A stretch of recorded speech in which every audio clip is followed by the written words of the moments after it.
자, 여러분 오랜만에 인사드리네요. 오늘은 이제 자연환경과 인간 테마 5주제를 마지막으로 해서 아마도 요 단어는 끝내게 될 것 같아요. 그리고 이제 우리가 언론에서 이야기하기로는 지금 고3부터 당장 이제 내일 모레네요. 내일 모레부터 순차적으로 등교를 시작한다고 했어요. 그래서 여러분들이 이제는 조금 있으면 한 2주 뒤면 별다른 일이 없다면 학교에 나올 수 있으니까요. 그거를 좀 기대하시고 여러분들이 건강관리를 잘 하셨으면 좋겠습니다. 사실 선생님이 되게 얘기 듣고 마음이 아팠던 것 중에 하나는 우리 친구들이 사실 동복을 입지도 못했는데 하복을 맞춰야 된다라는 우스갯소리를 들은 적이 있어서 사실 이게 웃을 얘기는 아닌데 아무튼 이런 상황이 온 게 어떻게 보면 좀 안타깝기도 하고 그랬는데 여러분들한테 이제는 좀 좋은 소식만 있고 하루빨리 좀 이 시국이 안정화가 됐으면 하는 바람이 있습니다. 자, 아무튼 이제 5단원 살펴보고서 단원 정리하면서 좀 마무리를 해볼게요. 자, 환경 문제 해결을 위한 노력과 실천 방안은 이렇게 되어 있고요. 학습 목표를 한번 볼게요. 자, 환경 문제 해결을 위한 정부, 시민사회, 기업의 노력 사례를 조사할 수 있다. 그리고 개인이 실천할 수 있는 방안도 모색할 수 있다. 이렇게 나와 있습니다. 앞서 이야기했다시피요. 이 단원 자체는 어려운 단원이 아니기 때문에 여러분들이 가벼운 마음으로 봐주시면 좋을 것 같고요. 선생님이 어제 수업에서도 굉장히 많은 것들을 좀 보여줬었죠. 그래서 이렇게 자연관도 굉장히 다양하고 인간과 환경의 바람직한 관계가 무엇인지 그런 모색하는 영상들을 주로 보여드렸으니까 여러분들이 이런 영상을 보고서 좀 느끼는 부분들이 많았으면 하는 바람이 있습니다. 자, 주제 탐색으로 넘어갈게요. 다음은 전 지구적인 환경 문제를 알리기 위한 환경운동 광고이다. 이를 보고 질문에 답해보자 라고 했는데요. 지금 타잔이 이렇게 밧줄을 타고 내려왔는데 다음 나무를 찾아가야 되는데 텅 비어있죠. 그래서 이거 환경단체의 공익광고인데요. 이것을 보면 지금 이제 벌목의 문제가 되게 심각하다는 걸 알 수 있죠. 자, 다음 나와보니까요. 굴뚝에서 뿜어져 나오는 저 연기는 어떠한 영향을 줄까라고 했는데 당연히 대기오염을 일으키게 됩니다. 그죠? 자, 그 다음에 다 보니까요. 잠기고 있는 섬의 모양은 무엇을 닮았을까라고 했는데요. 지금 보니까 여기 이마이고 여기 지금 눈 있고요. 이렇게 코 있고 입이 이렇게 있는 것 같네요. 그쵸? 그래서 지금 이거는 보면은 언뜻 보기에는 그냥 단순히 해수면 상승을 얘기하고 있는 것 같지만 이 해수면이 상승되면은 결국에는 누가 영향을 받는 거예요? 이거는 인간에게 악영향을 끼친다. 이런 이야기입니다. 결국에는 우리가 행한 행동들을 다 우리가 그대로 돌려받는다는 얘기를 계속하고 있는 겁니다. 자, 라 보면요. 물을 검게 오염시키는 것은 무엇일까 했는데 이건 생활에서 나온 아니면 공업활동에서 나온 오수 또는 폐수겠죠. 그래서 이런 것들이 지금 물을 검게 오염시키고 있다라고 얘기를 합니다. 자, 가에서라 광고에서 전달하고자 하는 내용은 무엇일까라고 했는데요. 이거는 방금 선생님이랑 봤기 때문에 굳이 뭐 쓸 필요 있을까요? 뭐 이거는 정리해서 한번 써볼게요. 자, 가는 열대림 파괴죠. 그죠? 자, 그 다음에 나는 뭐였죠? 이거는 오염물질 배출이었죠. 오염물질의 대기 배출. 자, 그 다음에 다는 보면요. 요거는 해수면 상승이죠. 해수면 상승. 자, 그리고 라는 뭐였죠? 요거는 수질 오염이죠. 그래서 요런 것들을 이야기하고 있는 겁니다. 그래서 이런 거 보면 선생님은 참 신기해요. 되게 짧은 글이라든가 아니면 간단한 사진들로 해서 여러분들한테 또는 이걸 보는 사람들한테 강력한 인식을 심어줄 수 있다는 게 어떻게 보면은 사실 공부하는 목적은 이런 게 아닐까 싶어요, 여러분. 이런 작은 걸로도 여러 사람의 마음을 움직일 수 있게 하는 그런 사고력을 키우는 거. 선생님들은 개인적으로는 여러분들이 대학을 가려고 공부를 열심히 하기보다는 무엇을 하고 있는지, 하고 싶은지 찾을 목적으로 여러분들이 공부를 했으면 좋겠다는 바람입니다. 그래서 보면 다 뭐예요? 자른 거 지금 인간한테 돌아왔죠. 이것도 지금 총구가 됐잖아요. 방아쇠를 당기니까 이게 결국 우리한테 돼서 돌아온다는 얘기고요. 이것도 우리의 모습이 잠기고 있는 거고요. 그리고 우리가 사는 도시도 우리가 쓴 이 오수 때문에 파괴가 되고 있고요. 참 잘 만든 광고가 아닌가 생각을 합니다. 자, 그 다음 페이지로 넘어갈게요. 이제 본문을 볼 건데요. 주제 학습 보시면 세계의 환경 문제부터 보도록 하겠습니다. 자, 배경이 나옵니다. 산업화, 인구 증가, 생활 수준 향상. 그래서 이것 때문에 뭐가 발생했대요? 소비량과 폐기물의 양이 급증하였대요. 그래서 다시 뭐가 됐어요? 생태계 균형이 깨졌고요. 그리고 자정 능력이 약해져서 환경 문제가 세계 곳곳에서 발생하고 있다. 자, 지구온난화, 사막화, 열대림 파괴와 생물종 감소, 오존층 파괴, 이게 다양한 지금 환경 문제들입니다. 이런 것들은 전 세계적으로 발생하는 대표적인 환경 문제이고요. 이것은 한 군데가 아니라 어떻게 해요? 여러 국가에 영향을 미치고 있다라고 얘기를 하고 있습니다. 그럼 뭐예요? 결국엔 해결도 여러 국가가 힘을 합쳐야 된다. 그래서 전 지구적으로 생각을 해야 된다. 이런 얘기를 하고 있는 겁니다. 자, 아까 자정 능력에 대한 설명이 나와 있어요. 보니까 시간이 지나면 순환 과정을 통해 스스로 오염 정도를 낮춰 정화하는 능력을 말한다라고 하는데 인간이 환경을 오염하면 오염할수록 이 자정 능력의 한계치를 넘어서서 오염이 더 가속화가 된다라는 얘기입니다. 자, 그래서 이러한 환경 문제들은 소규모 지역에서부터 지구 전체에 이르기까지 피해 규모도 다양하다. 환경 문제의 원인과 관련된 책임 소재가 불분명하고 오염된 자연환경이 정상 상태로 회복하려면 오랜 시간이 걸리고 그래서 다양한 해결 노력이 요구가 된다라는 얘기입니다. 어려운 얘기 아니죠? 지금 밑에 보니까 사막화, 열대림 감소, 수질 오염 이런 것들이 나와 있네요. 사막화 같은 경우에는 사막화가 심각한 지역. 그래서 요거는 사막이 아니었던 곳이 사막으로 변하는 건데요. 보통 보면 이건 여러분들이 나중에 세계지리를 배우면 배우겠지만 이 아열대 고압대라는 한 위도 23.5도쯤 되는 부분에 사막들이 중간중간 걸쳐 있어요. 근데 이런 부분은 원래 기후적인 조건 때문에 사막인데 그거 이외에 가장자리들도 점점점 사막화가 가속화가 되고 있습니다. 그래서 이런 거를 사헬지대라는 여러분 이런 얘기 들어보셨을 거예요. 이런 게 대표적이고요. 자, 열대림 감소는 뭐 지난번에도 얘기했었죠. 뭐 몇 초마다 뭐 축구장 하나만큼의 면적의 열대림이 없어지고 있다. 이런 광고도 있었고요. 그래서 열대림이 남아있는 지역이 점점점 줄어들게 되는 상황입니다. 수질 오염 보면요, 석유를 개발을 하면서 원유가 유출이 되는 사고가 있었던 지역이고요. 그리고 또뭐 미세 플라스틱이라든지 오폐수를 배출을 하게 되면서 오염이 심각한 지역 이렇게 나타나고 있습니다. 자, 다음 환경 문제 해결을 위한 다양한 노력 볼게요. 그 전에 문제가 있네요. 문제를 하나 볼게요. 미안해요. 1-1번. 한 국가에서 발생한 환경 문제가 다른 국가에 영향을 미친 사례에는 무엇이 있는가라고 했는데요. 이거는 사실 뭐 우리가 너무 쉽게 느끼고 있는 거 뭘까요? 미세먼지 있죠. 그 다음에 황사. 이런 것들이 가장 대표적인 사례가 될 수 있을 것 같습니다. 자, 넘어갑니다. 2번, 환경 문제 해결을 위한 다양한 노력. 그래서 위에서는 환경 문제가 왜 발생하는지, 어떤 차원으로 나타나는지, 어떤 규모인지, 어떤 방식인지를 설명을 했고요. 그 아래에 어떻게 노력해야 될지에 대해서 나와 있습니다. 자, 포인트 결론부터 나와 있어요. 한 국가의 노력만으로는 해결할 수 없고 전 세계가 연대하여 해결해야 한다. 그래서 협력과 규제가 강조가 된대요. 그래서 제네바 협약, 몬트리올 의정서, 생물 다양성 협약, 사막화 방지 협약 많기도 하다, 기후변화 협약 등 다양한 국제 환경 협약이 체결이 되었습니다. 자, 그래서 뭐 이런 것들에 대해서는요, 여러분들이 사실 뭐 엄청나게 자세하게 알 필요는 없어요. 그래서 이런 것들을 여러분들이 배울 기회가 있다면 배우게 될 테니까 뭐 그렇게 생각을 하시면 될 것 같고요. 추후에 설명할 기회가 있다면 선생님이 뭐 시험을 준비를 하면서 만약에 여러분들이 알아야 될 필요가 있다고 느낀다면 그때 다시 한번 설명을 하겠습니다. 자, 또한 그린피스 지구의 버튼과 같은 비정부 기구. 그래서 첫 번째는 뭐예요? 국제환경협약. 그리고 두 번째로는 비정부 기구. 이런 움직임이 있어야 된다는 얘기입니다. 그래서 얘네들이 다양한 활동을 한다고 하고요. 각국은 신재생 에너지 사업을 육성한다라고 얘기를 하는데요.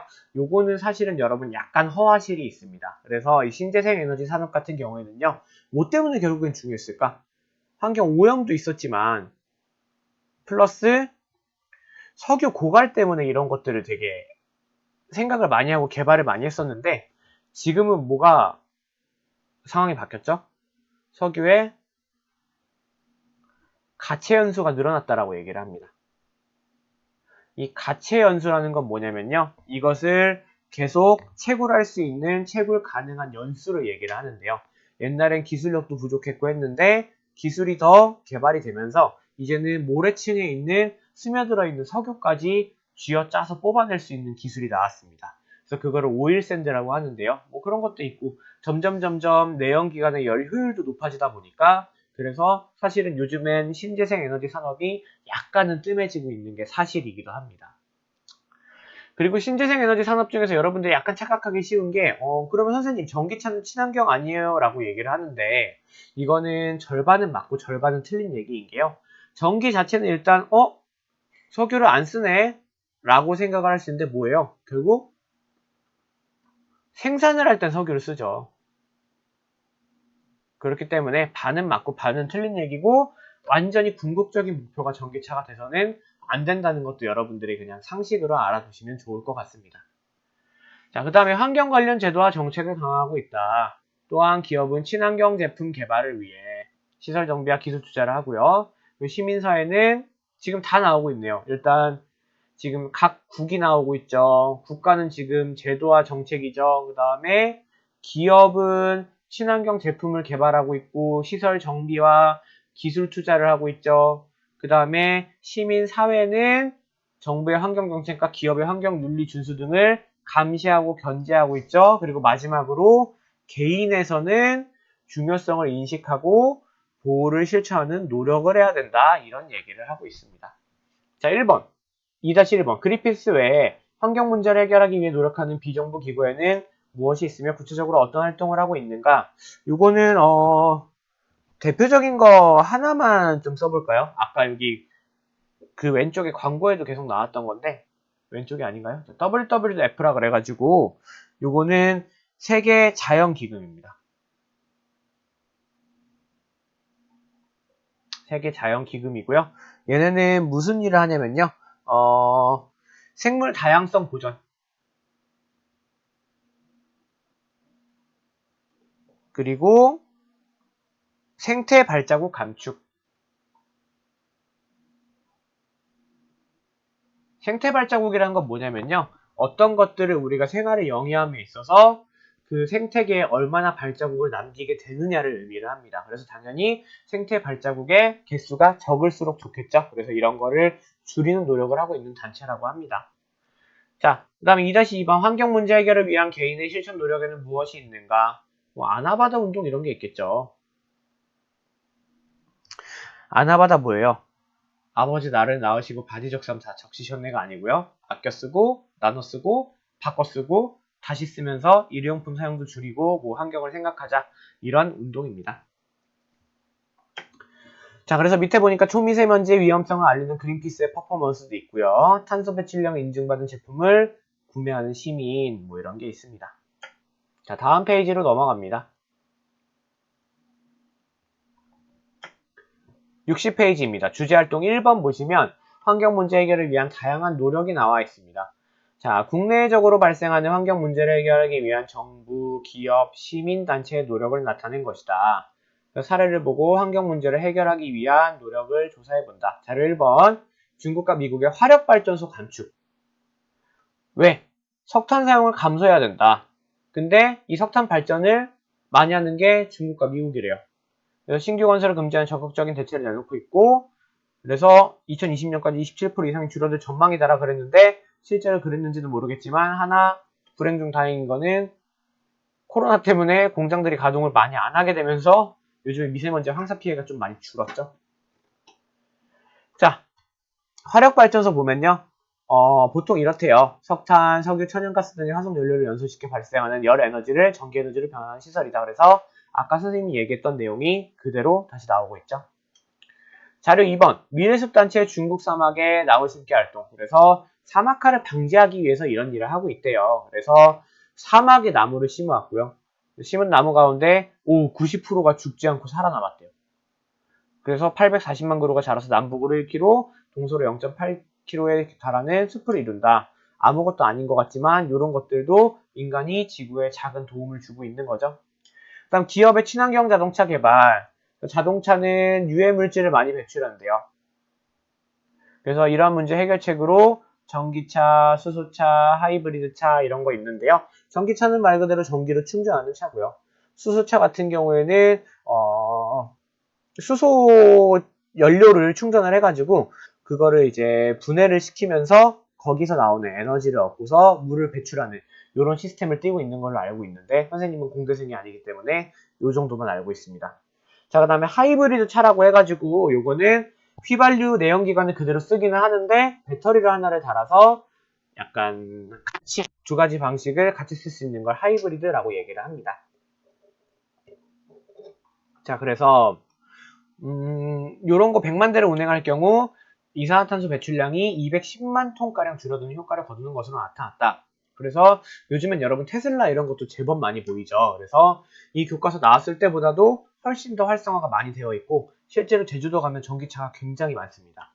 그래서 여러분들 전기차 타보면 되게 재밌는데 뭐 되게 조용하고 막 이상한 소리도 나요. 그래서 윙 막 이런 소리 약간 되게 미래지향적인 소리가 나거나 하는데 이런 소리 같은 경우에는 일부러 내는 소리라고 하거든요. 왜냐면 소리가 너무 안 나면 이게 보행자가 다칠 수 있어서 일부러 소리를 좀 내는 게 없지 않아 있다고 해요.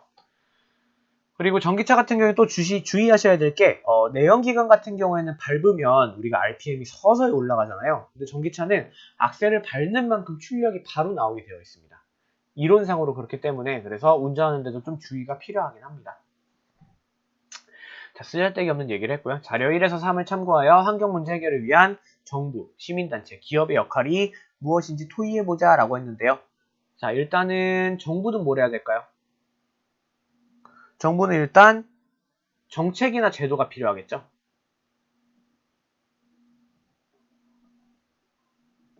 자, 그 다음에 시민단체는 뭘 해야 될까요? 시민단체는 아까 교과서에 나와 있었잖아요. 견제나 감시를 해야 된다고 얘기를 했었죠. 자, 그 다음에 기업은 뭐를 할까요? 기업 같은 경우에는 일단은 윤리적 경영을 해야겠죠. 그쵸? 환경적으로 피해를 주지 않는 경영을 해야 되고요. 그 다음에 이제 어떤 규정을 준수하고요. 그 다음에 기술 개발도 해야 되겠고요. 그 다음에 NGO, 그러니까 비정부 기구죠. 요거를 시민단체라고도 부르기도 하는데 이런 것들을 지원하는 것도 기업이 할 수 있는 일 중 하나입니다. 그래서 우리나라에서 삼성을 아무도 뭔가 잘못이 조금 있어도 뭐라고 하지 않는 이유는요. 사실 선생님도 대기업을 좋아하는 건 아니지만 삼성, 현대, 기아 같은 LG 같은 글로벌 대기업들이 우리나라에 굉장히 많은 도움을 주고 있는 게 사실이기도 합니다. 그래서 왜 그래요? 다 대기업 들어가려고 하잖아요. 그런 것들도 그만큼 영향력이 있고 우리나라에서 차지하는 힘이 막강하기 때문에 그런 얘기를 하는 겁니다. 자, 2번. 환경 문제 해결을 위해 우리나라의 정부, 시민단체, 기업들은 어떤 노력을 하는지 조사해보자라고 했는데요. 뭐 이런 것들은 쓰긴 써야겠죠? 자, 일단 정부부터 다시 씁니다. 정부는 몇 가지만 쓸게요, 여러분. 환경 개선 사업. 환경 개선 사업 실시. 그리고 또 신산업 육성. 이렇게 두 가지만 적을게요. 자, 그 다음에 시민단체는 뭐가 있을까요? 나무 심기. 아니면 뭐 환경 캠페인 등이 있겠고요. 자, 그 다음에 기업은 어떤 게 있을까요? 기업 같은 경우에는 제품 개발. 어떤 제품이겠어요? 친환경 제품이겠죠. 자, 그 다음에 사회 기부 등이 있습니다. 자, 다음 페이지로 넘어갑니다. 자, 주제활동 2번이네요. 지구온난화 해결을 위한 다양한 노력들이 나와 있습니다. 자, 파리협정 채택 이후 우리나라 각계각층이 모여 기후변화 대책을 논의하는 장면이다. 이를 참고하여 토의해본다. 자료 1번 교토의정서와 파리협정 비교. 자, 교토의정서의 일단 내용 자체는 뭐냐면요. 온실가스 배출량을 90년 수준보다도 훨씬 더 감축을 해야 된다. 왜? 이때는 엄청나게 산업화가 한창이던 시절인데, 이 산업화라는 거는 말 그대로 어떤 시절이냐면 약간 그런 거예요. 산업혁명이 일어나고 막 이랬던 건 아니지만 정보화 사회로 넘어가기 이전에 수많은 개발도상국들이 나오면서 온실가스가 엄청나게 갑자기 급부상하는 나라들 때문에 많이 이렇게 배출이 됐던 시기입니다. 그래서 이 수준보다 평균 5.2% 감축하자, 이런 얘기고요. 선진국에만 부여를 했습니다. 이런 의무를요. 그래서 교토의정서가 이렇게 되어 있었는데 우리나라는 의무가 부과되지 않았었고요. 근데 파리 협정으로 들어서면서 어떻게 됐어요? 일단 대상국이 개수가 엄청나게 늘어났고요. 그래서 20년 이후 신기후체제니까 그러면 지금이 여기에 해당이 됩니다. 그래서 평균 온도의 상승폭을 산업화 이전과 비교하여, 그러니까 전지구적으로 해수면 상승이나 이런 거를 막자라는 얘기입니다. 1.5도 이하로 제한하자. 그리고 개발도상국의 기후변화 대처 사업에 1,000억 달러를 지원하자. 어디가? 선진국이. 그 다음에 23년 첫 이행 점검 이후 5년마다 상향된 감축 목표 제출 및 이행 여부 검증. 5년마다 계속 강화한다는 얘기입니다. 그래서 전망치 대비 37% 감축안을 제출을 한다. 뭐 이런 얘기를 했었는데 이것도 사실 말이 되게 많았죠. 미국이 탈퇴를 한다 그래가지고 그러면 이 파리 협정이 지금 실효성이 있는 게 뭐냐, 이게 말이냐 똥이냐, 막 이런 얘기로 엄청 말들이 많았었는데요. 지금은 그것들이 다시 좀 잠잠해져 있는 상태이긴 합니다. 아무튼 이런 내용인 거를 여러분들이 보셨으니까 참고로 하시면 되고요. 자, 2번 파리협정 채택 이후 우리나라의 기후변화협약 대책이 필요합니다. 자, 그래서 이후에 에너지 신상 분야의 확대가 산업계에서 중요한 과제가 되었습니다. 자, 그래서 일단은 이 기업 대표자잖아요. 기업에서 할 얘기는 뭐겠어요? 기업 같은 경우에는 뭐 막대한 비용을 투자할 거다, 뭐 이런 얘기를 하면 되겠죠. 세계 최고 땡땡 기술 개발을 위해 대규모 투자를 할 것이다. 뭐 이런 얘기를 쓰면 될 거고요. 그쵸? 그게 기업이 할 일이었으니까요. 자, 그 다음에 환경단체 얘기 보니까요. 환경단체는 뭔 얘기를 할까요? 관심을 유도하고 실천운동을 할 수 있는 계기를 마련하기 위해 홍보를 강화하려고 하고요. 그리고 이제 감시하고 비판하는 활동을 하겠죠. 어떤 거? 약간 이것들을 지키지 않는 기업이나 국가를 감시하고 비판하는 운동을 하겠죠. 그래서 그린피스가 이런 거 굉장히 공격적으로 많이 합니다. 자, 다음 환경부의 2013년 국가 온실가스 배출량 자료를 보면 블라블라블라에서 에너지 부문입니다. 자, 이에 정부는 제도적인 방안으로 뭔가 뭐예요? 탄소 배출권 거래제라는 걸 실시를 하려고 한대요. 그래서 이거는 말 그대로 그거예요. 탄소 배출권 거래제라는 거는 약간 내가 이만큼 배출할 수 있게 뭔가를 할게. 대신에 내가 어쩔 수 없이 배출하게 되면 우리가 이걸 할 테니까 좀 이해를 하고 좀 눈 감아줘. 우리가 이거를 대신 할 테니까 이거를 요것만 허용해줘. 뭐 이런 식으로 생각을 하면 됩니다. 왜? 에너지 부문에서 이만큼의 배출량이 나오고 있는데 이거를 무작정 막을 수가 없잖아요. 성장을 멈출 수도 없고. 당장 여러분들 지금 코로나 사태만 봐도 약간 경제가 좀 마비되어 있죠. 오죽하면 지금 국가에서 막 엄청난 막 조 단위의 예산을 투입해가지고 이것들을 실천을 하겠어요. 그래서 이런 것 때문에 이 배출권 거래제라는 게 있기도 합니다. 자, 그래서 정부까지 살펴봤고요. 마지막으로 시민은 뭐라고 얘기해요? 에너지를 가정이나 직장에서 너무 과다하게 소비를 한대요. 그래서 뭐 에너지 절약, 뭐 플러그 뽑기 뭐 이런 거 할 수 있을 거고요. 그리고 일회용품 사용 줄이기 뭐 이런 노력을 할 수 있겠죠? 요것들은 여러분들한테 딱히 사실 써드리지 않아도 자연스럽게 적을 수 있는 부분이라고 생각을 합니다. 자, 자료 1에서 교토의정서와 비교하여 파리협정에서 달라진 내용을 말해보자 라고 했는데요. 일단은 선진국에서 개발도상국까지 범위 확대됐죠. 그리고 감축 의무가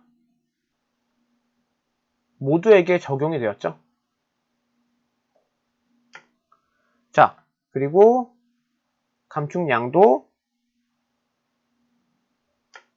스스로 설정. 다만 뭐예요? 5년에 한 번씩 검토를 해가지고 계속 감축된 양을 발표를 해야 된다라는 얘기입니다. 자, 그리고 또 뭐가 있냐면요.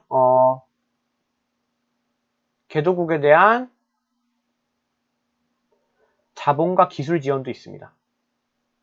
이건요, 여러분들 사실 그러면 선진국은 뭐예요? 선진국은 돈만 내고 좋은 일만 해주고 좋은 게 뭐예요? 라고 생각을 할 수 있는데 이게 다 빅픽처죠, 여러분. 큰 그림을 그리는 겁니다. 그래서 이런 것들을 도와주면 우리가 나중에는 글로벌 시대니까 거기에서 무언가 경제활동을 할 때 훨씬 더 이득이 될 수 있겠죠. 좋은 관계를 유지하기 위함이다 라고 생각을 하시면 됩니다.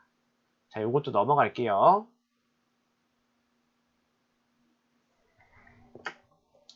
자, 카드로 보는 주제 특강입니다. 요거는 뭐 가볍게 읽어볼게요. 에코시티에서 생태도시라고 얘기를 하고요.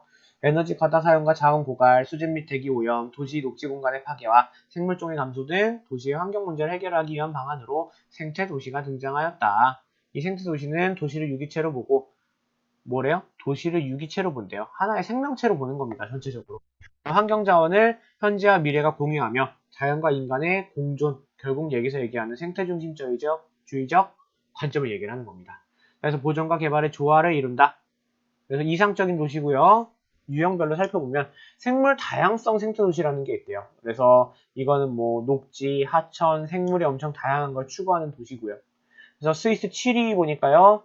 볶게된 하천을 뜯어내고 이거는 덮었었던 거거든요. 덮은 거를 뜯어내고 자연하천으로 복원했다. 콘크리트로 덮여있던 걸 흙과 자갈을 깔아 생물이 되돌아오는 공간으로 만들었다. 그래서 요거는 우리나라에 약간 유사한 걸로는 청계천이 있는데요. 차이가 있다면 사실은 청계천에 흐르는 물은 여러분 정말 알면 충격 먹을 수도 있겠지만 정수가 되어서 처음부터 끝까지 계속 순환하는 물입니다, 여러분. 하천에서 흐르는 물이 아니에요. 그리고 사실 바닥도 다 콘크리트죠. 그런 게 있지만 그래도 청계천이 만드는 엄청난 가치는 일단은 뭐가 있냐면 도시 브랜드가 엄청 상승했고요. 왜? 이미지가 좋아지니까. 그 다음에 열섬 효과를 완화하는 효과가 있습니다. 이 열섬 효과라는 건요, 도시가 수많은 자동차 배기가스라든가 많은 사람이라든가 각종 난방기구, 전력기구들을 사용하면서 엄청난 온도가 올라가게 되어서 마치 거기만 덩그러니 더운 섬처럼 보인다. 열 이렇게 화상 카메라로 보면. 그래서 이게 열섬 효과라는 건데 그 열섬의 온도가 약간 청계천이 바람골이 되어서 열을 빼내는 역할을 하게 됩니다. 그래서 열섬 효과를 완화시키는 역할을 한다. 이렇게 얘기를 합니다. 그다음 국내 보니까 전라남도 순천시 있네요. 그래서 람사르 협약이라고 되어 있는데요. 이 람사르 협약은 생물적으로 그리고 환경적으로 약간 보호할 가치가 있는 뭐 그런 습지들을 보호하기 위한 국제 협약이라고 생각을 하시면 돼요. 여러분들이 많이 들어보셨을 텐데요. 그래서 순천만 일대 연안 습지를 철새와 사람이 공존하는 자연생태공원 그리고 생태체험학습 왜냐면 여기 갯벌도 많거든요. 그래서 이런 것들을 실시를 하고 있다고 하고요. 모범적인 사례를 조사하고 생태도시가 갖춰야 할 조건을 생각해보자 라고 얘기를 했는데요. 이거는 뭐 여러분들 너무 간단한 얘기죠. 그쵸? 모범적인 사례 조사하자라고 했는데 요거는 선생님이 그냥 하나만 얘기해 줄게요. 독일에 프라이부르크라는 도시가 있대요. 그래서 지금 여기 같은 경우에는 일단은 온도와 습도 조절을 위한 수로를 만들었대요.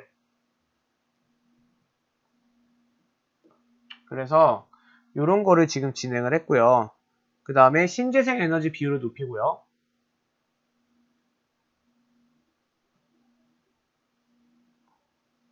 그리고 또 뭐가 있을까요? 자동차 대신 트램과 자전거를 대중교통으로 이용한대요. 트램이라는 건 그 알죠, 여러분? 약간 옛날에 개화기 때 있었던 그런 선로를 따라서 자동차랑 같이 다니는 열차 같은 거 있죠? 그래서 뭐 트램이나 자전거를 이용하는 도시라고 합니다. 결국에는 친환경 도시예요. 그래서 여러분들 나중에 기회가 있어서 세계지를 보면 아시겠지만 이 친환경 에너지의 비중이 풍력이나 이런 것들이 태양광 뭐 이런 게 독일이 상대적으로 굉장히 높은 거를 알 수가 있습니다. 사실 독일 같은 경우에는 태양광 같은 게 좀 그닥 엄청 적합하지는 않은 곳임에도 불구하고 독일에서는 아주 옛날부터 이런 거를 좀 힘을 많이 썼기 때문에 아직도 생태적인 그런 개념으로는 굉장히 우수한 국가 중에 하나라고 보시면 됩니다. 그래서 갖춰야 할 조건은 뭘까요, 여러분? 갖춰야 할 조건? 뭐 끊임없는 개발도 있을 거고요. 그러니까 기술 개발. 그 다음에 뭐 이런 것들을 위한 사람들의 인식도 존재하겠죠. 뭐 우리가 조금 불편할 수 있지만 그래도 우리는 이거를 배려하겠다. 이런 마음가짐도 중요하다고 생각합니다. 자, 다음 2번 보시면요. 생태도시를 위해 시민들이 가져야 할 의식과 생활 태도에 대해 말해보자. 방금 얘기했네요. 그래서 이게 공감대가 필요하고요. 그 다음에 이해도 필요하고요. 그리고 참여, 그리고 지지도 필요하고요. 마지막으로 실천까지도 뒷받침이 되어야 한다라는 굉장히 뻔한 얘기를 하고 있습니다. 다음 페이지 보시면요. 자, 엄청 많네요. 자연순환성 생태도시, 지속가능성 생태도시. 자연순환성 생태도시 보니까요. 얘네는 폐기물 처리를 잘하는 거고 에너지도 친환경 에너지를 쓰는 거예요. 그래서 자원순환 체계를 확립한대요. 영국 베드제드란 도시 보니까 얘네는 단지 내에서 신재생 에너지를 활용을 합니다. 그래서 뭐가 엄청나게 많이 달려있죠? 그래서 주택에 지붕에 태양광 패널을 설치를 했고요. 열병합 발전소가 있대요. 그래서 폐기물 같은 걸 태워서 그 조금의 에너지마저 엄청나게 아끼려는 그런 노력을 하고 있는 겁니다. 그리고 여기 창문 보면 지금 다 이거 뭐예요, 여러분? 벽이 아니라 다 이게 태양광 전지판입니다, 여러분. 그리고 위에는 이거 풍력인지 뭔지 잘은 모르겠지만 그런 것 같죠? 자, 다음 국내 사례. 홍성군 죽도 보면요. 얘네도 전력의 100%를 태양광과 풍력으로 충당하는 에너지 자립섬이다. 이러면 오씨 돈도 굳겠네요. 그죠? 대신에 어떤 한계가 있을까요? 일단은 바람이 잘 안 불거나 해가 안 나면 전력 생산에 차질이 생길 수 있겠죠. 그래서 이런 거는 어느 정도 자연 조건이 밑받침이 돼야 되기도 합니다. 참고로 알아두시고요. 자, 지속 가능성 생태 도시입니다. 그래서 이거는 편의를 생각하고 지속 가능한 개발을 같이 추구해서요. 건축, 교통계획, 인구계획이 확립된 체계를 추구하는 도시래요. 국외에는 꾸리찌바, 여러분 여기가 굉장히 중요한 도시입니다. 여기 같은 경우에는요, 나중에 서울의 모티브가 되는 도시입니다. 저희는 3중 도로 체계로 버스 전용, 그 다음에 자동차 도로, 그리고 일반 통행 도로를 주는 체계인데요. 요거를 참고해서 우리나라 중앙차선이 만들어진 겁니다. 굴절형 버스는 노약자나 장애인도 쉽게 타고 내리기 쉬운 구조로 갖추었다라고 했는데 이 정도까지 우리가 되어 있지는 않지만 그래도 우리나라도 엄청나게 잘 정비가 되어 있죠. 자, 다음 국내 사례 경기도 수원시 자동차 없는 날을 지정을 했대요. 그래서 걸어다니거나 자전거 타면서 생태교통 문화를 확산시키고 있다. 그래서 이런 걸 하는 것만큼이나 시민들의 실천도 중요하다는 얘기입니다. 자, 벌써 금방 끝나갑니다. 자, 교과 연계 선택학습입니다. 융합활동. 로드킬을 통해 본 인간과 자연의 관계. 아이고, 불쌍하죠. 운전하다 보면 사실 로드킬 할 때가 되게 많아요. 그리고 선생님도 드라이브 하는 걸 좋아하는데 밤에 산길 가다 보면 고라니 같은 거 튀어나올 때 엄청 많아요. 근데 여러분들 고라니 소리 들어본 적 없죠? 울음소리 들어보면은 막 이런 소리 나요. 뭐 이런 소리 하거든요, 진짜로. 근데 이게 왜 그런 소리냐면 이게 약간 동료를 찾기도 하고 뭐 아니면 발전기 때 이런 소리를 내기도 하는데 이 고라니가 약간 시야가 폭이 되게 좁대요. 시각이 그렇게 시야가 엄청 좋지가 않아서 그래서 이거를 차가 딱 오면은 약간 그런 거예요. 점점점 자동차가 다가오면 딱 미리 피해야 되는데 그게 아니라 다가올까 말까? 아직 가까운 것 같은데 괜찮을까 하다가 막상 가까이 보이면 피해야겠다 이러고 오히려 불빛으로 뛰어들어 버리게 됩니다. 그래서 약간 그런 단점이 있어요. 아무튼 조심해야 됩니다, 여러분. 어젯밤에 뭐 건너가던 화물트럭에 뭐 다람쥐가 받쳐 죽었다. 그 길에서 뭐 술 취한 버스가 젊은 사람도 죽였고 사람이 만든 길이 생명을 죽이고 사람이 만든 길이 사람을 죽이고 뭐 사람이 사람을 죽이는 사람의 길이 직선으로 달려가고 있다. 뭐 이런 시가 있네요. 이걸 생태시라고 한대요. 이런 주제로 쓴 시를. 자, 그래서 로드킬에서 말하는 길은 인간만의 것이 아니다. 그래서 동물들도 본능적으로 길을 따라 삶을 살아왔다. 근데 이거를 우리가 다 뺏어왔다는 얘기죠. 인위적으로 만들면서. 그래서 사람의 주체적 의지가 사건을 해결할 수 있다는 실마리를 던졌다. 사람만이 통제를 할 수 있다. 뭐 이런 얘기를 하고 있고요. 그래서 자연과 인간의 관계에 대해서 왜? 동등하다. 결국에 또 무슨 얘기하는 거예요? 또 생태주의적 관점에 대해 이야기하고 있는 겁니다. 자, 자연의 아름다움을 소재로 하는 생태식은 지어보자 했는데 니들이 지어보시면 됩니다. 그래서 이거는 여러분 어떤 게 있냐면요. 생태도로라는 게 있어요. 그래서 막 언론 같은 데 보면은 생태도로를 지었더니 이쪽으로 고라니도 지나가고 노루도 지나가고 심지어 반달가슴곰도 지나가서 이게 별 효과가 없고 아래에서 봤을 때는 야 저길로 뭐 다니겠냐 싶지만 의외로 이걸 다닌다라는 얘기입니다, 여러분. 자, 그 다음 페이지입니다. 자, 몇 페이지 안 남았어요. 자, 창의활동, 교내에서 에너지 절약, 분리 배출 등 환경 문제를 해결하기 위한 환경 활동 계획을 세우고 실천해보자. 모둠별로 하라 그랬는데 모둠이 없죠. 어떻게 할 건가요? 환경 문제 해결을 위한 활동을 실시해보자. 이거는 니들이 학교로 오면은 실시할 수 있으면 하고요. 그렇지 않으면 다른 걸 하겠습니다. 자, 이제 정리하는 단원입니다. 단원 마무리, 학습 목표의 달성도를 스스로 확인해보자. 여러분들 요거는 못 풀면은 굉장히 맴매해야 됩니다. 혼나야 됩니다. 요것들은 여러분들이 모르면 안 된다라고 생각을 하시면 되겠습니다. 자, 목표의 달성도를 스스로 확인을 해보자. 내용 확인 1단계. 자연환경이 인간 생활에 미치는 영향을 자연환경에 따른 생활 양식의 차이를 파악할 수 있나요? 환경에 따라서 생활 양식에 당연히 차이가 발생하겠죠. 인간은 환경에 적응을 하지만 또 이걸 어느 정도 극복하기도 하지만 어쨌든 차이가 있습니다. 자, 인간 생활에 미치는 영향을 사례를 통해서 이해할 수 있나요? 앞에서 계속 얘기했었죠. 여기 설명도 다 나와 있어요. 자연환경의 영향으로 의식주, 농업 방식 등의 생활 양식이 다르게 나타난다. 그리고 또 반대로 이거를 활용하고 있기도 한다. 자, 극복하고 안전하게 살아가려면 시민의 권리 설명할 수 있나요? 시민의 권리는 뭐예요? 일단은 안전하게 살아갈 권리가 있다라는 거잖아요. 국가는 그걸 보호할 권리가 있다라는 얘기고요. 사례에 나타난 정부와 시민사회의 자연재해 대응 방식을 파악할 수 있나요? 요거는 그럴 수 있겠죠. 네, 요거는 아마 선생님이 요것도 요 단원이 끝나고 나면 문제풀이를 한번 할 거니까요. 그거를 생각해 주시면 될 것 같습니다. 자, 자연재해는 뭐 이런 종류가 있고요. 그래서 인명 및 재산 피해가 발생하고요. 그래서 위험에서 벗어나 안전하고 쾌적한 환경에서 행복을 추구할 권리가 있어야 된다 이런 얘기고요. 3번 다양한 관점, 인간 중심주의와 생태 중심주의 계속 얘기했고요. 자연을 바라보는 상반된 관점을 개발 쟁점에 해결해 적용할 수 있나요? 네. 자, 그래서 인간 중심주의와 생태 중심주의 두 가지가 있대요. 그래서 인간 중심주의는 자연을 도구적 수단적으로, 그 다음에 생태 중심주의는 자연의 본래적 가치를 존중하고 이런 얘기입니다. 바람직한 관계는 관계 변화가 시간이 되면서 우리가 기술을 개발하고 극복할 수도 있지만 그렇게 됨과 동시에 우리한테 오는 리스크, 위험도 있다라고 얘기를 했기 때문에 이것도 이해고요. 공존을 위한 방안을 제시할 수 있나요? 그래서 방금 전에 생태도시 이런 거 봤었죠? 자, 관계는 시대에 따라 끊임없이 변화했다. 이건 심지어 동서양도 달랐어요. 그죠? 과거에는 순응했지만 산업혁명 이후 인간은 자연을 이용하고 개발한다.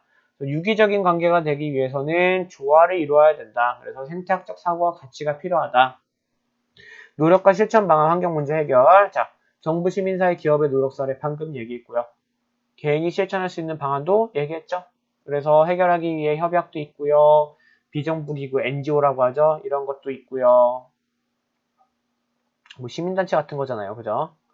그리고 산업을 육성하고요. 자, 그 다음에 친환경 제품 개발도 하고요. 그 다음에 개인은 뭐예요?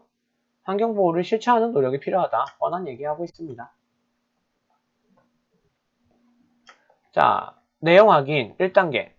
1번에서 5번 요거를 사다리를 타고 내려가서 써보세요. 굳이 이걸 또 귀찮게 얘기를 하고 있습니다. 자, 1번 띠리리리리 띠리리리리 띠띠. 자, 여기네요. 그래서 요거는 지금 1단계 보니까 5번은 요건 인간 생활을 둘러싸고 있는 자연계의 모든 요소가 이루는 환경. 이거는 뭘까요?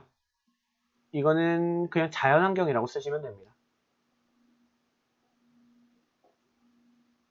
자, 그 다음 2번 띠리리리리 띠띠리리리. 자, 기상 뭐였냐 다시 따다다다다다 요거죠 가운데 거. 자, 기상변화 지각변동 등으로 인해 발생하는 피해는 자연재해죠. 자, 3번 띠리리리리 띠띠리리리리. 자, 3번 열대 저기압의 얘기네요. 근데 이게 북대서양 카리브해 멕시코만 북태평양 동부의 이름이니까 뭔가 봐도 아래에 있을 만한 거는 허리케인이죠. 자, 그 다음에 4번 띠리리리리 띠띠. 자, 4번을 자연은 인간에게 도움과 혜택을 줄 때만 가치를 지닌다. 이거는 인간 중심이죠. 자, 5번 띠리리리리 띠띠리리리 띠띠. 자, 요거는 그 자체가 가지고 있는 본래적 가치다 그러면 생태 중심주의죠. 2단계. 예, 아니오를 선택하며 미로를 탈출해보자. 1번. 지역마다 생활의 양식이 다른 이유는 인문 환경의 영향만 받기 때문이다. 이건 당연히 아니오죠. 빨간색 아니오. 슉슉슉슉슉슉 합니다. 자, 2번에 왔어요. 자, 과학기술의 발달로 자연환경의 영향력이 더 강해졌냐? 영향력은 더 사실 약해졌죠. 개발할 수 있게 되니까. 이렇게 되면 이것도 아니오니까 슉슉슉슉 넘어갑니다. 자, 3번. 자연재해는 인간 생활에 긍정적인 영향도 주죠. 그쵸? 하다못해 태풍 같은 경우만 해도 더위를 완화시키고 오염물질을 좀 쓸려 내려가서 정화시켜주는 역할을 한다고 얘기를 했었습니다. 자, 4번입니다.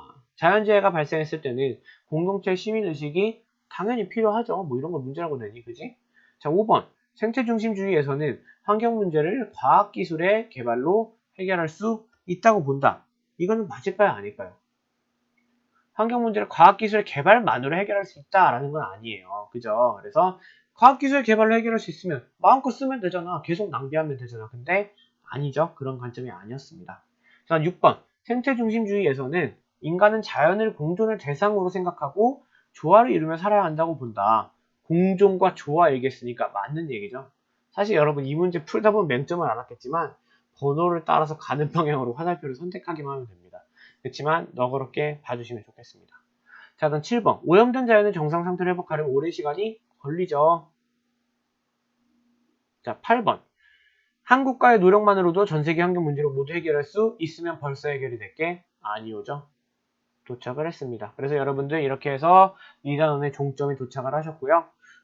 지금까지 약간 자연환경과 인간이란 두 파트에 대해서 살펴봤어요. 그래서 이 파트 같은 경우에는 사실 여러분들한테 보여줄 자료도 굉장히 많았고요. 그리고 어떻게 보면은 내용이 많은 것 같으면서도 의외로 많지 않은 단원이기도 합니다. 시험 범위는 지금 어떻게 될지 모르겠지만, 일단은 2단원까지는 될 가능성이 높을 거예요. 확실한 건 다시 말씀을 드리겠지만, 어쨌든 여러분들 시간이 오래 지났다고 앞에 1단원 까먹지 말고요. 충분히 좀 그런 통합적인 관점 이런 것도 생각을 하시고요. 그리고 뭐 행복에 대한 거라든가 이런 것들 생각을 해두시면 좋을 것 같습니다. 아무튼 여러분 고생 많으셨고요. 우리 또 조만간 다음 수업에서 만나도록 하겠습니다. 자, 고생하셨습니다.